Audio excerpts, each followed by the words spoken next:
tired is just a phrase, sick and tired is a phrase you use. Sick is sick. I mean, you're nauseous thinking about your financial situation. You've got to, can't tolerate it. You can't stand one more minute of it. You got to look at those statements you get from banks and credit cards and say, I've had it. I don't want to do this anymore. I'm not going to live my life like this. I don't want to live my life getting a paycheck on Friday and 2 hours later I'm broke again. How embarrassing it is for people to say he wants to join Primerica, but he doesn't get paid till Monday. Now they use credit cards for everything else, but then see, you know how many people did not show up today because they had some honeydews to do around and they didn't want to spend $100 to pay someone to do it? They'd rather miss out on all this to save $100. You got to be the person to say, listen, I'm gonna come here. I'm gonna work all day Saturday to make $500, and not work all day Saturday at home to save $100. See how we're all screwed up financially, and by the way, we all are. We're all recovering. James is a recovering financial problem. I'm a recovering financial problem, and I have to work on it constantly to keep a razor edge to make it accumulate money. So when I started out with money cliches that you've already bought into, that are lies, because you hear them all the time, made up by broke people, or politicians trying to, do you understand politicians trying to keep you broke? Broke people vote certain politicians in to what? Stick it to the rich. I saw this movie one time. It's All the King's Men from the 1940s. Roger Crawford, if he's going to be old timer film. And he was running for governor of Louisiana. True story, Huey Long. He said he went to this political guru. And he said, well, how do I become governor? He said, oh, that's easy. Just go around the state and tell people if they vote for you, you're going to stick it to the rich. And they all voted for him. I'm going to stick it to the rich. They're not paying their fair share. Well, you know what yesterday was? Did anybody tell me what yesterday was? James, what was yesterday? June 15th. June 16th. Well, it's the day before Thursday, I'm sorry. 15th. What happens on June 15th? Tax day. I paid $100,000 Thursday in tax. I wrote a check for $100,000 Thursday. Wow. So I'm not paying my fair share. Well, hell, man, tell me what the fair share is. I pay about $500,000 a year in total taxes. And I'm complaining about it because I can make more money. But you want to stick it to him. Pay more. Let him pay more.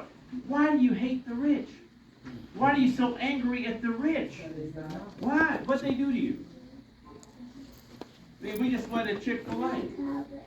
And that guy who owns that place is rich, but he had to put up a lot of money, probably worked a lot of 18 hours a day, 7 days a week, for a long time to be in that position, and you're mad at him because he makes a lot of money. Why are you mad at him? What did he do to you? What have the rich people done for you? The rich stick it to the poor. How? Show me how. I'm sure that happens. You know what? They're poor, do a lot of stealing themselves. Not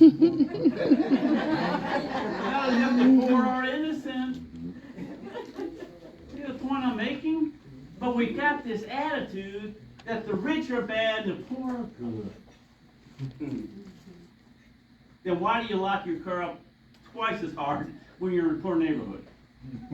In a rich neighborhood, you're not worried about it.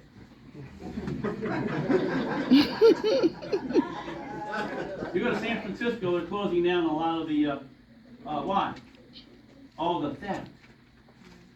Now in California, they got this law, you can steal up to $500 and you can't be arrested for it. Stealing's good, it's okay, because why? You've been done wrong. You come from the wrong side of the tracks, get the point? See, and rich people are bad. Big rich oil companies, big rich pharmaceutical companies, big rich. We're mad at the rich. We hate the rich. And all that does is hold us down. Folks, why would you hate something and then want to be that? If you hate the rich people, my father, I grew up in a household My mother and father were factory workers. My father always told me the rich are bad. The rich got there on the shoulders of the little guy, exploiting the little guy, taking advantage of the little guy. So in my mind, I don't want to be one of those rich people, because the rich people are bad. Never thought about being wealthy. Then I met some rich people. They're nice people. They're ambitious. They have great kids. They go to church. They provided great value to their community. I'm thinking, they're not bad, but the mindset is they're bad. How many people here want to live and marry someone they don't love? Well, I don't love money. I love making money. See the difference there? So, well, I'm not one of those people that is money motivated. Oh boy. I know how your life's going to turn out. I know how much debt you're going to have. I know how you're going to bequeath your children student loans that'll burden them for the rest of their life. And what are we teaching our children? What? Not to have money, not to accumulate money? What's the worst thing you could ever do in front of a child? Pull out a credit card. There's 3 things we don't do in front of my children. Smoke. For obvious reasons, right? Because my father was a chimney. 3 packs a day. And he'd get up in the morning, cough his lungs out, and say, I don't want you kids smoking. And as he's drinking his Jack Daniels, I don't want you kids drinking. He's smoking in front of me, drinking in front of me. What do you think I was being indoctrinated to do when I grew up? And use credit cards, because we didn't have credit cards back in those days. The point I'm making is you use credit cards in front of your children, it should come with a lesson. Like my kids all heard, listen, I'm using this credit card only for emergencies or for travel. Credit cards are bad. Did you hear me, Johnny? Credit cards are bad. Mom and Dad are avoiding using credit cards. Now what the kids say, just put on a credit card. Credit cards are from the devil, and tell me they're not.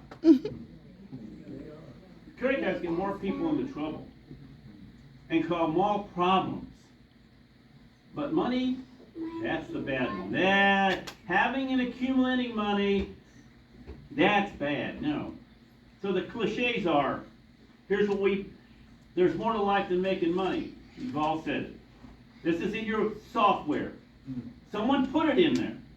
You did not put it in there. Someone put it in there for you, and you're having to live the rest of your life getting over it.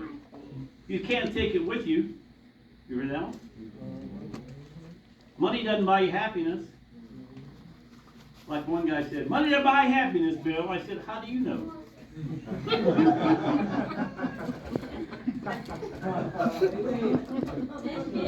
Make too much money, you go to hell. You know, I say, okay, can you tell me exactly how much money that is? So I can make $1 less. But see, we come up with these cliches that we've heard, right? Money's right. Equal. Money, Stupid credit, stuff. the credit cards. You know, I was watching the U.S. Open last night, and I was telling the folks at Chick-fil-A this morning that an ad came on, a 30-second ad for Temptation Island. It was revolting. Oh my gosh,